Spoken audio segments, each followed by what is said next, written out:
Good morning, everyone, and welcome to our show, Let's Talk About It. Today we have a very interesting topic that's part of our daily lives. We're going to discuss how we communicate. The question is it better to communicate by phone or by text message? This is a big question in our modern world, and many people have different opinions. To help us explore this topic, I have two wonderful guests with me today. First, let me introduce Chloe. Chloe's a university student, and she loves using text messages. She believes texting is the best way to communicate in our busy world. Welcome to the show, Chloe. And on the other side, we have David. David's a retired bookstore owner. He prefers the classic phone call for real conversations. He thinks a phone call's more personal and meaningful. Welcome, David. Thank you both for being here today. I'm very excited to hear your different ideas on this subject. We'll start with opening statements from each of you. Chloe, you can begin when you're ready. Thank you, Maria. Good morning, everyone. I'm happy to be here to talk about this. For me, the answer is very clear. Texting's much better for my everyday life. My life's very busy. I have classes, a lot of studying, and a part-time job in the evenings. I need a way to communicate that's fast and easy. And texting's perfect for that. My first point is about speed and simplicity. Sending a text message takes only a few seconds. I can ask a quick question and get a quick answer without a long conversation. For example, I can text my friend, "Are we still meeting for coffee at 2 p.m.?" And she can reply, "Yes," in just 1 second. It's so simple and direct. We don't need a 5-minute phone call for simple information like this. My second point is convenience. This is very, very important for me in my lifestyle. I can send or read a text message anytime and almost anywhere. I can text while I'm on the bus, going to university, or when I'm waiting for my next class to start. I don't need a quiet place. I can text in a noisy cafe, or even in the library without disturbing anyone. A phone call needs more of your attention. You have to stop everything you're doing just to talk. If I'm in the middle of studying for a big exam, a phone call can interrupt my focus completely. With a text, I can see the message, finish what I'm doing, and then reply when I have a free moment.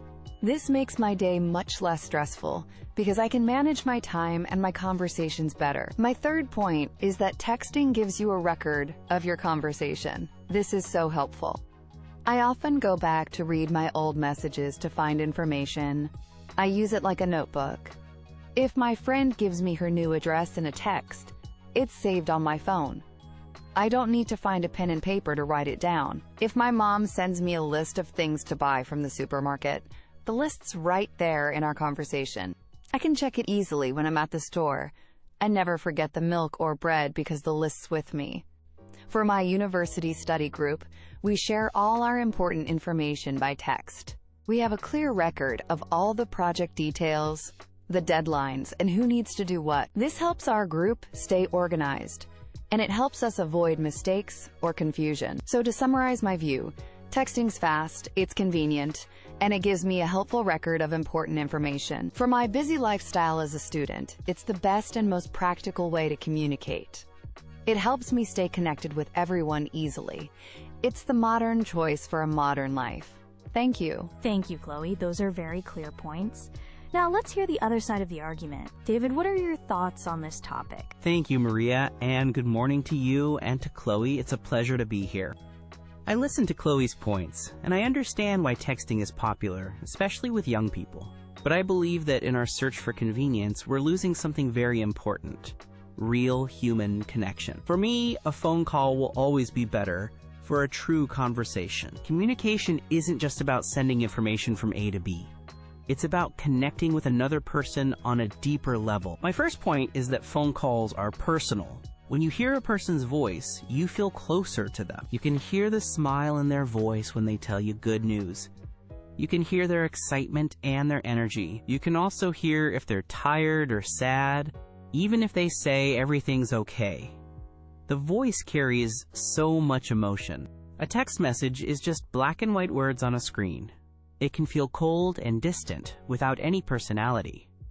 A voice is warm and alive. It feels like the person's in the room with you. My second point is about clarity.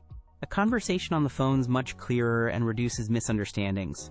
In a real-time conversation, you can ask questions immediately if you don't understand something. For example, if I'm telling a friend a complicated story on the phone, I can hear from his responses if he understands. If he's quiet for a moment, I can ask, "Are you following me?" Or, "Does that make sense to you?" With texting, it's very easy to have misunderstandings. The tone of voice is completely missing. Someone might write a joke, but because you can't hear their playful tone, the other person reads it as a serious or rude comment. This can create unnecessary problems and arguments between friends. On the phone, the tone of your voice makes your true meaning clear. My third and final point is that phone calls are much better for important topics. If you have big news to share, like getting a new job or announcing an engagement, a phone call's much more special. It shows that you care enough to take the time to talk directly and share that important moment. Sharing exciting news over the phone is a wonderful shared experience. You can laugh and celebrate together in that moment. And for difficult or sad news, a phone call is absolutely necessary. A text message can feel very cold and uncaring in a serious situation. Hearing a friendly, supportive voice on the other end of the line can make a difficult time feel a little less lonely. So in conclusion, if you want to have a real conversation and truly connect with someone, a phone call's the better choice. It's personal, it's clear, and it shows that you truly care. It's about the quality of the connection, not just the speed of the message. Thank you. Thank you, David, for that wonderful perspective. You talked a lot about emotion and feeling. Chloe, David says you can hear feelings in a person's voice, but a text message doesn't have that. Is this a problem for you? How do you show your true feelings when you're just typing words on a screen? That's a very good question, Maria, and I do understand David's point about the power of a voice. It's true that a simple text is just words. But we have new and creative ways to show our feelings in text now. We have emojis. Emojis are like little pictures of feelings, and they're very popular and useful. If I'm very happy about something my friend tells me, I can send a smiley face smile, or a big grinning face with hearts, smiling face with hearts. It shows my emotion immediately. If my friend tells me a funny story, I can send a laughing with tears, face tears of joy. They know I think it's hilarious. We also use pictures and GIFs. I can send a picture of a cute puppy to make my friend smile if she's having a bad day. For my close friends and my family, this is usually enough. They know my personality, and they understand my style of texting. They know that when I write, "That's amazing," with a star emoji glowing star, I'm genuinely excited for them. It's like a different kind of language, a more visual language. It can be very fun and creative to use. Maria, may I respond to that point? Of course, David. Please go ahead. I think emojis are nice, Chloe. I agree with you that they're colorful and can be fun to use. But an emoji's not the same as a real human voice. It's a symbol, a cartoon, not a real feeling. Sometimes it's very hard to know what an emoji really means. It can be very confusing for the person receiving it. For example, a friend sends you a long message about a serious problem they have at work. You reply with a simple, sad face emoji. Phew! Does that really help them feel better? Does it show that you truly understand their situation? I don't think so. And I have another very common example. Your friend sends you a text that says, "I'm fine," with a small, simple smile emoji, slightly smiling face. But are they really fine? On the telephone, you can hear the sadness in their voice. You can hear that they're not fine at all. You can then say, "You don't sound fine to me. What's wrong? Please tell me what's happening." A text message can hide true feelings. A person can easily type, "I'm fine," and you believe it.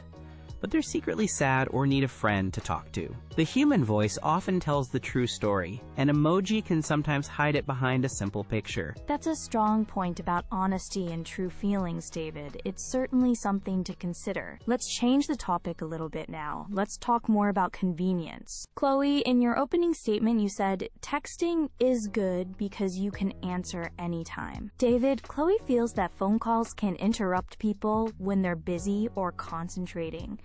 What do you think about that specific problem? I understand that argument completely. Life's much faster now than it was when I was a young man. Yes, it's true that a phone call can come at a bad time.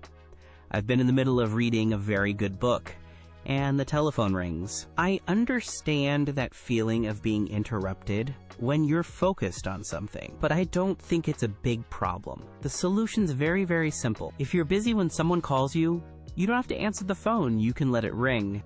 Later, when you're free, you can look at your phone and see the number of the person who called. Then, you can call that person back. You can choose the time that's good for you to talk. A good, meaningful conversation is worth waiting for. It's not something that you should rush. Calling someone back shows that you want to give that person your full and complete attention.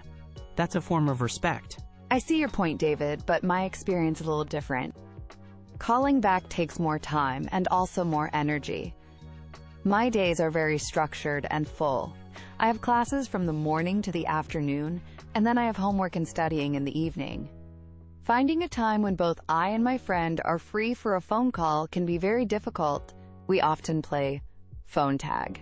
I call you, but you're busy. Then you call me back, but I'm in a class. It can take a whole day to finally speak. With texting, I can manage many different conversations in a very short amount of time. It's all about efficiency. For example, during a short 10-minute break between my university classes, I can do many things with my phone. I can text my mom to say, "Hi, my class was good. I'll call you tonight." I can text my friend to confirm our plans for the weekend. And I can text my project group to ask an important question about our assignment. I can do all of these things in just 5 or 10 minutes. It's very productive and helps me stay organized.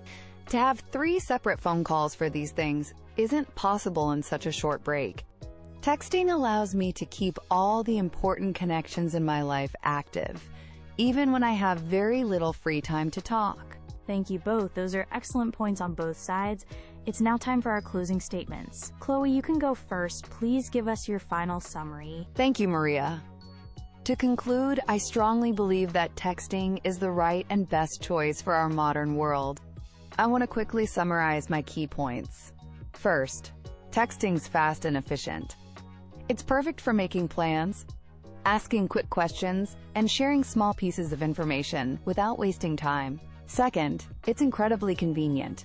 You can text from anywhere, at any time, without stopping your work or other activities.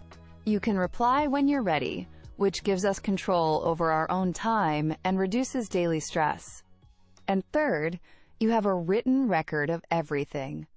This is very useful for remembering important details, like addresses, dates, and lists. Texting, with the help of emojis and photos, is a flexible, fun, and creative way to communicate. It helps me stay connected with everyone important in my life, my family, my friends, and my classmates, in a simple and low-stress way. It's efficient, it's practical, and it fits the busy way that we live today. Thank you. Thank you, Chloe, for that excellent summary. And now, David, your final thoughts on the topic. Thank you, Maria. In the end, I believe we must remember that communication is about real connection, not just about sending information. It's about the quality of our relationships with the people we care about. As I said before, phone calls are personal. Hearing a human voice creates a real bond between two people. You share a moment together in real time. This is something a delayed text message can never do. Phone calls are also much clearer.